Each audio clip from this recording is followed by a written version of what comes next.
a lot of the online discourse regarding Charlie Kirk's death is very polarized, obviously, and let me first clarify that I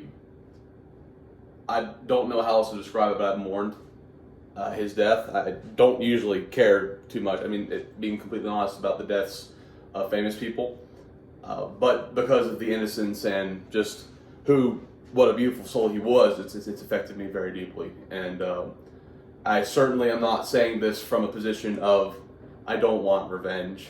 I do, but I don't think people are talking about it the way that they need to.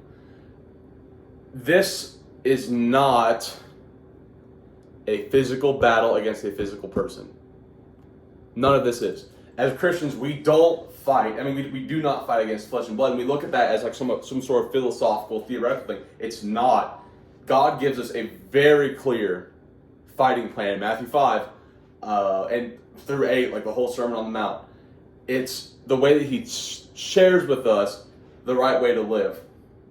I also think it's important to mention how Peter responded when Jesus was taken from the Garden of Gethsemane to be executed. Prior to that, Peter had been instructed, if you don't have a sword, go out and get one. Jesus says that. So clearly there's a purpose for a sword. But when Peter kills the guard, Jesus rebukes him and heals the guard's ear. That never really fit for me in my head until this situation happened. I've always wondered, like, okay, why would God tell Peter to have a sword, then tell him not to use it? It's because the position of Peter's heart using that sword was wrong. A real warrior fights not to destroy what's in front of him, but to defend what's behind him. Peter, and this is Justin Hall's perspective. Read your own Bible, but it reads to me like Peter was doing it out of fear, out of anger, out of just like this random of the spur of the moment. Peter was that kind of guy. He had a lot of outbursts. He was always the one to speak louder than everybody else and say, "Oh, I'm this, I'm that," and he was just a big talker, and he kind of walked the walk too. But it was a impulsive decision. And what we have right now is a lot of Christians that are in danger of making impulsive decisions that Christ is going to have to do a miracle in order to remove the effects of. And I don't want anyone to make an impulsive decision that's going to hurt somebody. Because think about this.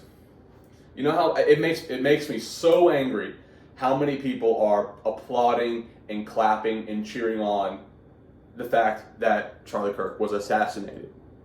They did the same thing to Stephen in Acts. As far as I'm aware, with my very limited theological knowledge, the first Christian martyr, they cheered. Saul cheered. Saul cheered for the death of Stephen. But it was the love of a Christian that Saul experienced that turned him into a Christian and turned into Paul. And now we know him as the writer of most of the New Testament and most of the Christian thoughts that we have nowadays. So people are calling for war. People are calling for physical war.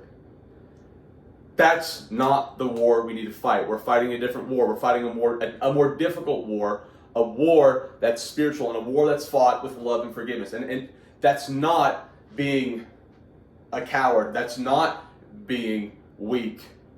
It takes so much more strength to love and forgive than it does to kill. There's a saying in the military, it's easier to find men who want to die, who will go volunteer to die, than it is to find men who will endure pain with patience. And as Christians, we're called to endure pain with patience. Much more, everyone wants to pick up guns and wants to go yell and shout and go do this go do something destructive. Love is a weapon that does not have a maximum range. It doesn't run out of ammo. It doesn't require of the skill of the operator. It doesn't have any weaknesses or faults. It can penetrate anywhere, anytime, any place, anyone. Because the place that we're fighting in is not the person that killed Charlie Kirk. It's his head, where Satan has built up strongholds. And only love can reach inside of there and start hurting. Love is an offensive weapon. It's an offensive weapon. It's powerful. And I don't want anyone to fight with physical weapons against a spiritual enemy.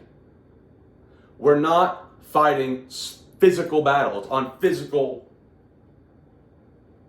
battlefields. The battlefield is in the head of every person who isn't saved yet. And the only way we can fight on that battlefield is send love and forgiveness. The way that Jesus says, go the extra mile, carry the Roman soldiers' equipment an extra mile. When someone slaps you, turn the other cheek. It's strong.